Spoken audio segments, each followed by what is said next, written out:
The trolley car dilemma serves as a profound entry point into the mechanics of human morality, challenging us to confront the subconscious rules that govern our decision-making processes. When we imagine ourselves at the controls of a runaway trolley, the immediate instinct is to minimize loss, a reaction rooted in a desire for the most efficient outcome for the greatest number of people. This initial impulse, while seemingly straightforward, quickly unravels when the circumstances are altered, forcing us to reconcile our cold calculations with deeply ingrained moral intuitions about the nature of agency and harm. The transition from the track-switching scenario to the bridge scenario illustrates a critical shift in how we perceive responsibility, moving from the role of an observer managing a disaster to an active agent directly causing harm to an individual.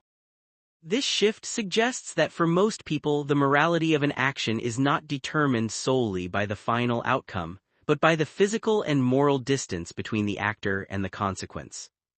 The tension between these two scenarios highlights a fundamental divide in ethical philosophy that has persisted for centuries.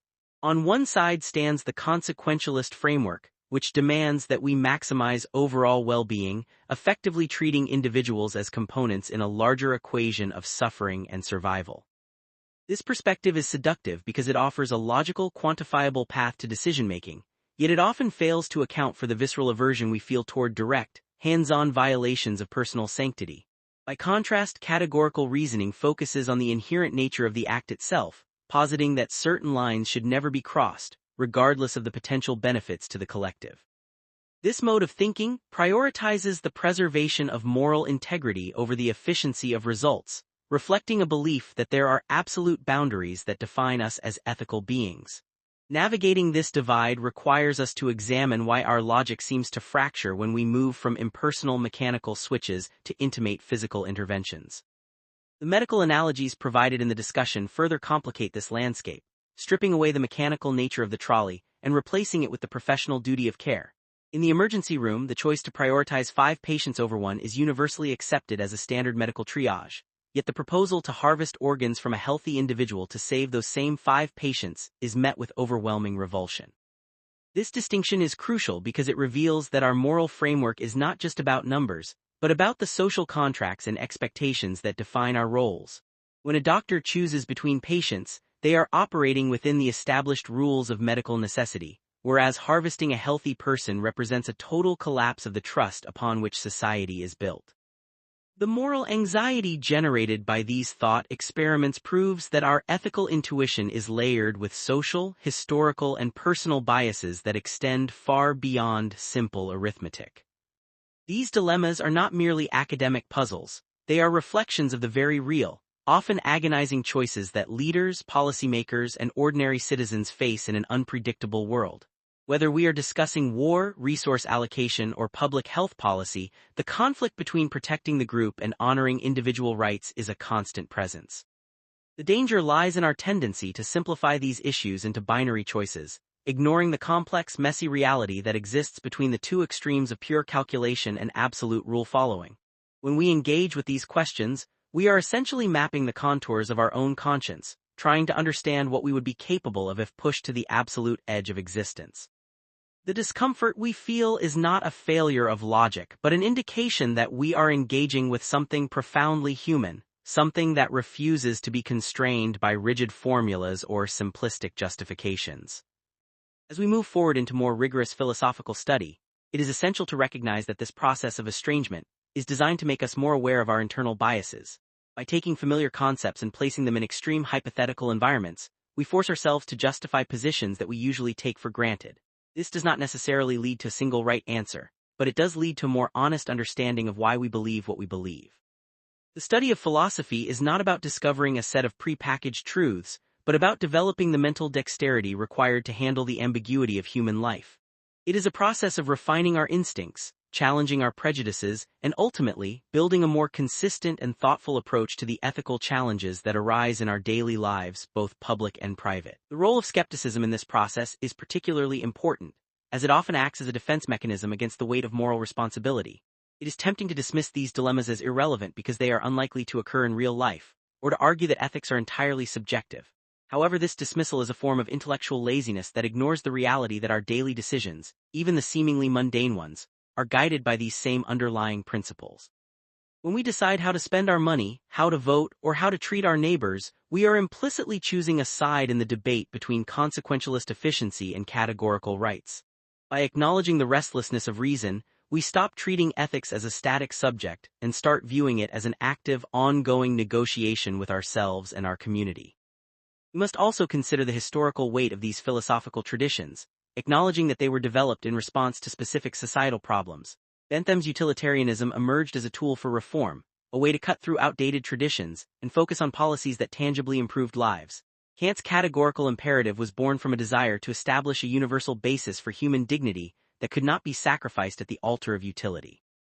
By engaging with these thinkers, we aren't just learning history, we are learning the vocabulary needed to articulate our own values.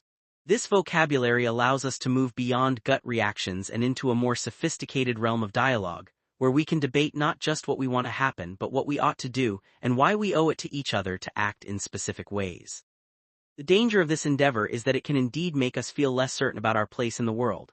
As the prompt suggests, philosophy can be a debilitating activity because it disrupts the comfort of settled belief. Once you start questioning the foundation of your moral judgment, you can never fully go back to the simplicity of unexamined action. This is the lost innocence of the thinker. However, this loss is the price of maturity. A society that refuses to engage in this kind of critical reflection is one that is vulnerable to manipulation and historical repetition. By choosing to confront these questions, we are actively participating in the creation of a more conscious and reflective culture, one that values the complexity of human life over the ease of simple answers. This brings us to the importance of real-world application, where the gap between theory and practice is bridged. It is one thing to discuss a trolley car in a lecture hall, and another to apply those lessons to modern issues like autonomous vehicles, climate change, or bioethics. In each of these fields, we're currently writing the rules for the future, and those rules will be built on the philosophical foundations we choose to prioritize. If we lean too heavily on efficiency, we risk creating a world that is optimized but soulless. If we lean too heavily on rigid rules, we risk creating a world that is paralyzed by its own inability to adapt to crisis. The goal is to find a synthesis, a way of reasoning that respects the dignity of the individual while still acknowledging our collective responsibility to the whole. As we continue this exploration, it is worth remembering that these debates are rarely settled with a final decisive blow. Instead, they are won by the gradual accumulation of better arguments, more nuanced perspectives, and a deeper collective understanding. This is why the democratic process relies on debate, even when it is frustrating and seemingly circular. It is not about reaching the end of the argument, but about staying within the argument together. The goal of this analysis is to invite you into that space, where your own thoughts and experiences become part of the larger conversation, contributing to a more comprehensive view of what it means to lead a just and meaningful life in the face of impossible choices. We must also be careful not to fall into the trap of cynicism, which is the most common pitfall of the advanced thinker. It is easy to look at the world, see the persistence of these moral dilemmas, and conclude that everything is meaningless. This is a dead end. Skepticism, as noted by Kant, is a place to rest, not a place to live. The fact that we have not yet solved these problems is not a reason to stop trying, it is a reason to keep going. The persistence of the question is, in itself, an answer. It tells us that we care, that we are invested in the outcome, and that we recognize the inherent value of the lives involved. This care is the engine of all moral progress, and it is the reason why these discussions remain vital to our survival. Looking at the different schools of thought, we see that consequentialism and categorical reasoning are not necessarily enemies. They are often different lenses for viewing the same problem. Consequentialism asks us to look at the horizon, at the total impact of our deeds. Categorical reasoning asks us to look at the ground beneath our feet, at the rules that keep us upright. A balanced approach requires us to do both. We need to be aware of the consequences of our actions, but we also need a foundation of principles that prevents us from losing our humanity in the pursuit of those consequences. Finding that balance is the true work of a lifetime, and it is the primary objective of any meaningful moral education. The structure of our dialogue is meant to facilitate this balance. By forcing ourselves to defend our positions against counterarguments, we strengthen our own thinking. We move from a state of unquestioned belief to a state of examined conviction. This is a painful but necessary transition. It requires us to listen more than we speak, to seek out the strongest version of the opposing argument, and to be willing to change our minds when the evidence demands it. This kind of intellectual humility is the hallmark of a serious thinker, and it is exactly what is needed to navigate the polarized landscape of our current political and social discourse. Think about the implications of the fat man scenario again. Why is it so much harder to push him than it is to turn a switch? Is it really just about the physical act, or is it about the proximity of our own violence? When we turn a switch, we are using a machine to mediate our intent. When we push someone, we are using our bodies. This realization forces us to consider the role of technology and distance in our moral lives. In a world where we are increasingly disconnected from the consequences of our actions through screens, bureaucracy, and automated systems, this distinction is more important than ever. We are losing the ability to feel the weight of our choices, and in doing so, we are becoming more comfortable with outcomes that we would never personally commit. The importance of the human touch in this analysis cannot be overstated. By focusing on the personal, the visceral, and the emotional aspects of these dilemmas, we ground the abstract in the real. We remind ourselves that every life in a statistic represents a person with a story, a family, and a future.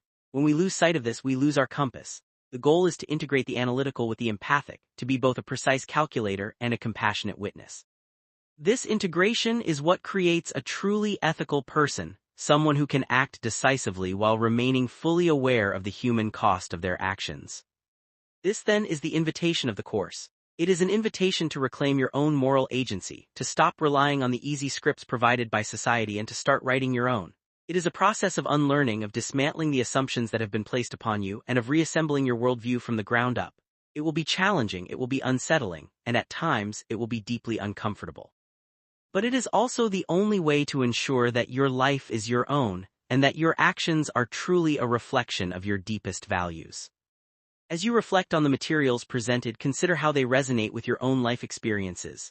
Think about a time when you were forced to make a difficult choice, one where there was no perfect outcome. How did you decide? What were the principles you leaned on? And how would you look back on that decision today with the benefit of the perspective you have gained? This is not just about the trolley or the doctor, it is about you. By connecting these abstract problems to your own story, you transform them from intellectual curiosities into lived realities. Finally, we arrive at the recognition that we are all in this together. The trolley car is not just a metaphor for a single person's dilemma, it is a metaphor for the collective challenge of living in a society. We are all on the track together, and we are all responsible for the direction the trolley takes. By engaging in this dialogue, we are not just refining our own minds, we are contributing to the health of the community. We are building the common language and the shared values that will allow us to face the future with confidence, compassion, and courage.